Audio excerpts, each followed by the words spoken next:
What's up, everyone? This is Kevin Gillikin here with the Footballogists. Yes, we have a very special edition of the show today. I am on the road, actually in Stuttgart, Germany. I'm working an event for Adidas, actually a rock climbing event. Believe it or not, I cover the NFL and I cover rock climbing. Also, a little bit of trail running. So I guess I am a renaissance man when it comes to sports coverage. Anyway, we're going to do a shorter show, obviously, because this is not going to be quite the quality that we are used to on this show. But I wanted to get something up because, well, you know, when you bet, you need to own up to the bets you lost and the bets you won. And that will definitely go for this week as well. So quickly, if anyone's been listening to this show, you know that we have been predicting, the first couple shows predicted the total wins of each team, and then last week we bet every game against the spread. We have seven of us betting in total, plus George Washington, who is, of course, a coin flip. Now, George Washington did not do so well. He won 2 of the last 3, but only won 5 games total out of the 16 total picks. So the coin toss was not great for GW. He was just barely worse than I was, honestly. I got 7 picks right, 8 picks incorrect, and 1 push. The push being the LA Rams, who just could not. LA Rams in Carolina, I bet the Rams to win by more than 3 points, and of course they won by 3 points. Thanks a lot, Rams. Washington covered at the last second, which also was a big upset for me. I had Philadelphia winning over them. The games I got right were Green Bay over Chicago. Chicago was favored by 3.5. I got Buffalo beating New York and Minnesota to win by more than 4. Baltimore to win by more than 7, which that was one of my locks, thank goodness. And Kansas City to win by more than 3.5. Those were all really good picks on my side. And then finally, I got the 2 Monday night games. I picked Houston to cover at 7.5 points. They were the underdogs to New Orleans. They lost the game but covered the points. And then I had Oakland covering the 2 points against Denver, which of course they did because they won. Now, the games I got lost, again, Philadelphia, LA, those are two games that just ended up being kind of crappy luck. Nothing much you can do there. So I don't feel too bad about those. Everybody and their mother got Cleveland wrong except Luke Short. But yeah, I'm not going to brag too much about Luke because Luke was 5-10 overall. He was as bad as George Washington and just happened to get Tennessee right. So yeah, look, we'll say it's a little bit of luck there. But either way, he's the only one who got Cleveland out of like anyone. Did anyone bet that Tennessee was going to win that game or even cover? Not likely. Now Seattle was favored at 8.5. They didn't make that. They beat Cincinnati, but barely. That's a game that's going to be a team that's going to be really interesting. I think that spoke a lot to it's one of those games I think showed me something, and week 1, not all games do. Even blowouts don't always show you anything. Now, I also had Tampa Bay beating San Francisco. They got pretty much whooped by San Francisco and looked awful. I just hope it's because they're learning that new scheme. But yeah, Tampa Bay is a team I've really bet on for the entire season, and it was not a good start. My worst pick of the week, I think, was picking Dallas to not cover the 7 points against the Giants. I picked the Giants. Now, of course, the Giants got absolutely murdered and looked as bad as people thought they would going into the season. I also had Detroit covering 2.5, which they absolutely should have. I thought I had this in the bag. Of course, Arizona came back in the end and tied it up, so Detroit did not cover the 2.5. New England at Pittsburgh, that was my other really, really terrible pick of the week. Of course, Pittsburgh absolutely got destroyed in New England, and that's the last time I will ever bet against New England in my life. So those are the games I got wrong. Really 2 that I really regret, betting on New York Giants and betting on Pittsburgh. Now, I still think Pittsburgh's going to be better than they looked, but yeah, just don't bet against New England at home. Just don't do it. Just don't bet against New England, period. Especially this year. Boy, are they going to be good.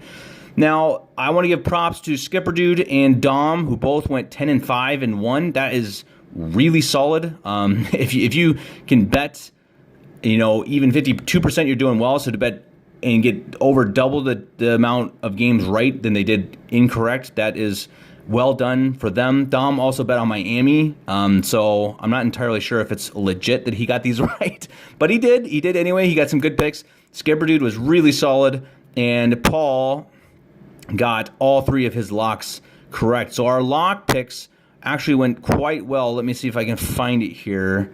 The top picks, okay, actually, no, they weren't great because several people had Oakland. So actually, our lock picks ended up being 54.76%. So we're a little above average. And again, it's a hard deal to bet against the spread.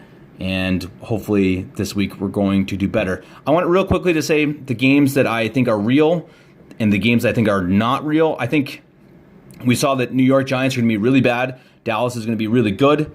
I also think that the Seattle defense is really not good. That people have figured them out. They don't have a ton of skill players there either. So watch out betting on Seattle, especially against high-powered offenses. I think Minnesota is very good.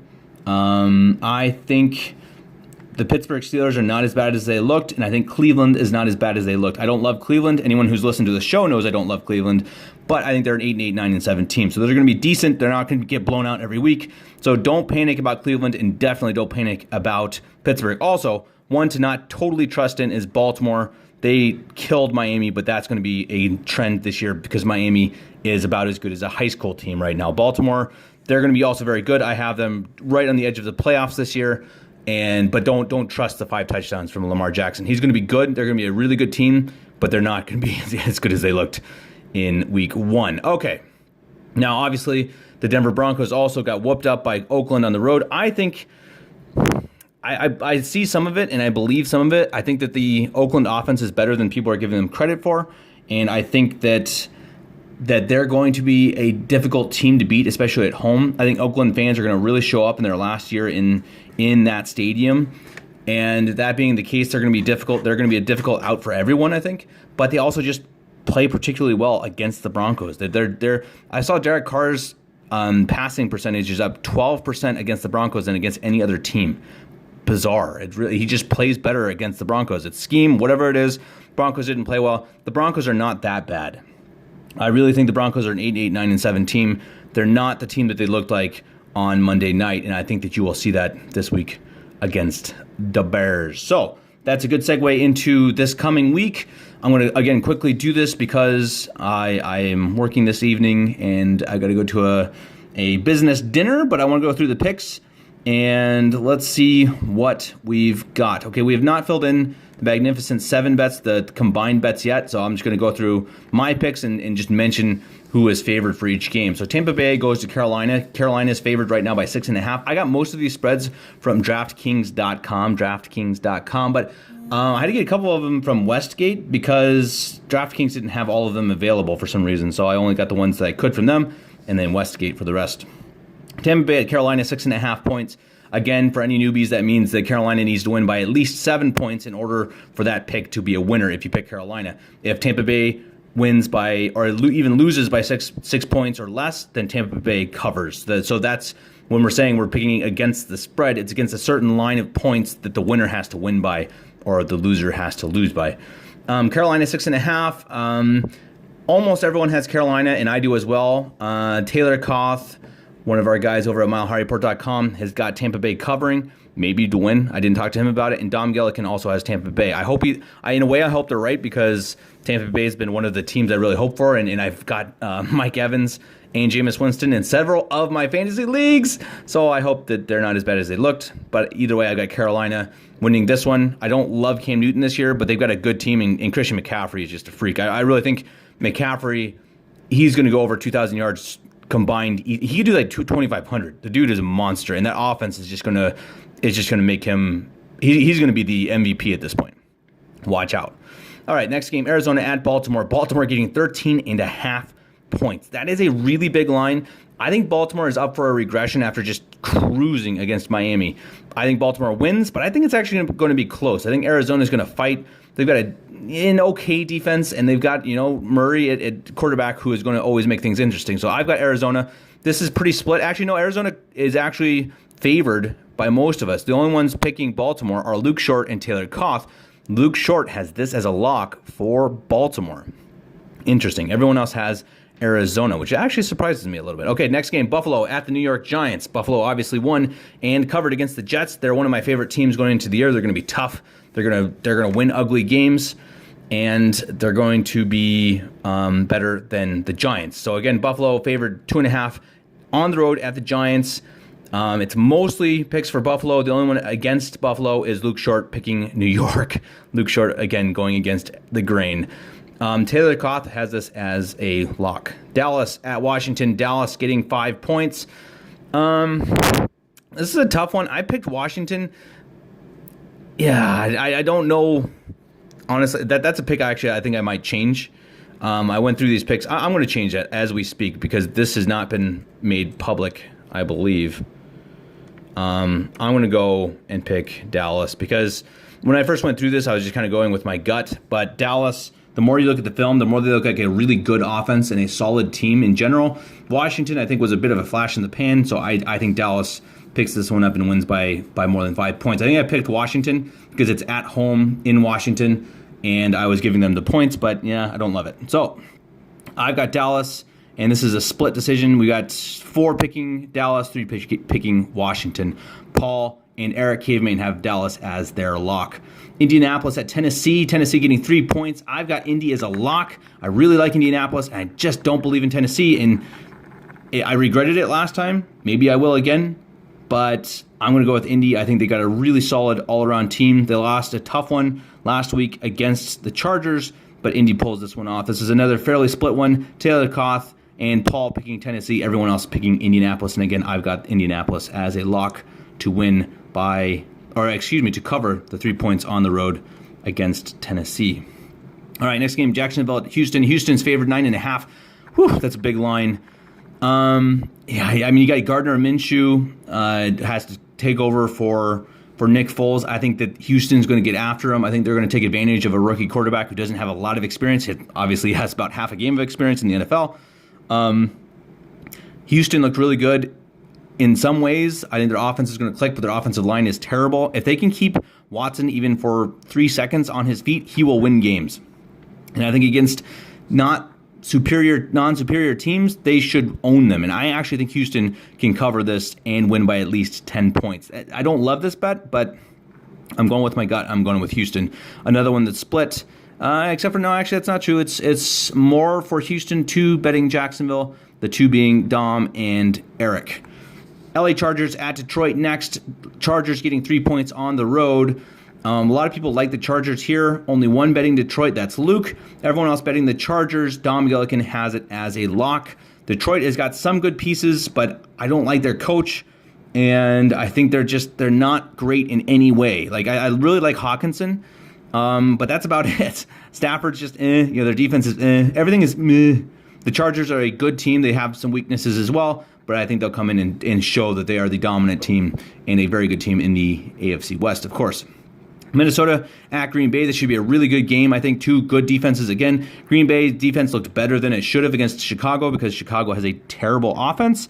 I've got Minnesota in this. I love Minnesota this year. They're one of my playoff picks. I almost picked them to go to the Super Bowl, and I had them losing in the championship against Philadelphia. Let's see. This is split again. Green Bay getting 4 picks. Eric Caveman putting Green Bay as a lock. Maybe it's because it's their home game. I don't love how Rodgers looked in that new system, and I think that the offense looked totally discombobulated, and I think that week 2 is going to be something of about the same, so I think Minnesota pulls off the road victory, or at least makes it within 3. New England, 14.5 at Miami. That's a big spread, but everyone's picking New England except for Taylor Koth, who's picking Miami to cover the 14.5. I doubt he's picking them to win, but 14.5 is a really big spread. That being said, there are 3 locks for New England. Skipper Dude, Luke Short, and Dom Gillikin all have New England as a lock. Okay, San Francisco at Cincinnati. San Francisco 1-point favorites on the road at Cincinnati. Cincinnati almost upset Seattle, which was shocking to me. I still think they're one of the least talented teams in the NFL, and so does everyone else, except for Luke Short, again, who has Cincinnati. Everyone else has San Francisco. Taylor Koth has San Fran as a lock as well. I think they're going to be good this week and show that Cincinnati is not as good as they looked against Seattle. Next game, Seattle at Pittsburgh. Pittsburgh favored by 4. The Seattle defense did not look good, and Pittsburgh is going to really come back and want to show people that they are not what they looked like last Sunday night against the New England Patriots. So I've got Pittsburgh winning. This is a very split week, though. Taylor Koth has this as a Seattle lock. Skipper Dude right next to him has it as a Pittsburgh lock. So it's split 3-4. with Pittsburgh just getting the edge over Seattle in our picks, but 2 locks for 2 different teams. That's going to be a really interesting game in Pittsburgh. Kansas City, 9-point favorites against Oakland. This is one I might change. I think I picked this before the Broncos game, but Oakland, I think is going to be a solid team. More solid than people think. Not good. They're not going to be 8-8 even, maybe 6-10, but they're going to be a bit of a trouble. So 9 points is a lot at home, but Kansas City's got such a good offense. There's just such a good offense. I think they're going to roll, and I think they could win by 20. So I've got KC. Skipper Dude and Dom have Oakland. Everyone else has KC. Okay, up next, Chicago at Denver. Chicago favored 2.5 points on the road at Denver. So Denver is getting some hate after that Oakland loss. I've got Denver as a lock to win. So does Skipper Dude. Everyone else besides Eric, Caveman, and Dom Gillikin has Denver as well. Denver, I think it was not as bad as they looked. I think they're going to show up this week and show that they are a team that will at least compete for being whelming. That's the Denver Broncos this year. New Orleans Saints at the LA Rams. This is another kind of a tough one. The LA Rams favored by 3. Both really good teams, really good coaches, really good quarterbacks. I picked the LA Rams because they're the home team. I really think this is really a push. Honestly, this is like a pick'em game for me. I picked the LA Rams, but I don't blame anyone for picking New Orleans. That's really tough. Okay, next game, Philadelphia at Atlanta. Philadelphia favored by 1 point. This is one of my locks. I love Philadelphia. Atlanta just is not there. I think their coach is going to get fired here fairly soon. They flounder. They just don't look like they're prepared. They don't know what they're doing. Just do not like what Atlanta has looked like. And Philadelphia is still, even though they started slowly this last week, they're one of the deepest and most talented teams in the NFL. So I've got Philadelphia as a lock. Finally, Monday night, Cleveland at the New York Jets. I've got Cleveland. We've got 1 lock for the Jets and 1 lock for Cleveland. Let me see who that lock is for. Eric's got the Jets and Luke has got Cleveland. Interesting. Eric's got the Jets. Excuse me, Dom has Cleveland. I've got Cleveland as well, but not as a lock. Cleveland's going to be interesting. I think they're a team that will look better than they looked last week. Of course, you can't look a whole lot worse. They're going to be a very streaky team because they're so young, and Mayfield is a streaky quarterback. The Jets just don't have anything going for them, in my opinion. I mean, Bell looked decent. Darnold is okay, but, I don't love their schemes. I don't love their coaching, and I don't really love their talent. They just added Demaryius Thomas, which I think will help their offense, but, yeah, like it, don't love it. So I'm picking Cleveland to win and cover at 2.5 points. That's all I've got for you guys. Thanks for listening. Next week, I'll be back on my show. The show will be posted at the end of the Broncos and Bratwurst podcast, which will be published Tuesday morning on mileharryreport.com. Again, Footballogists will be the end half on the Broncos and Bratwurst podcast Tuesday morning at mileharryreport.com. From Stuttgart, Germany, take it easy.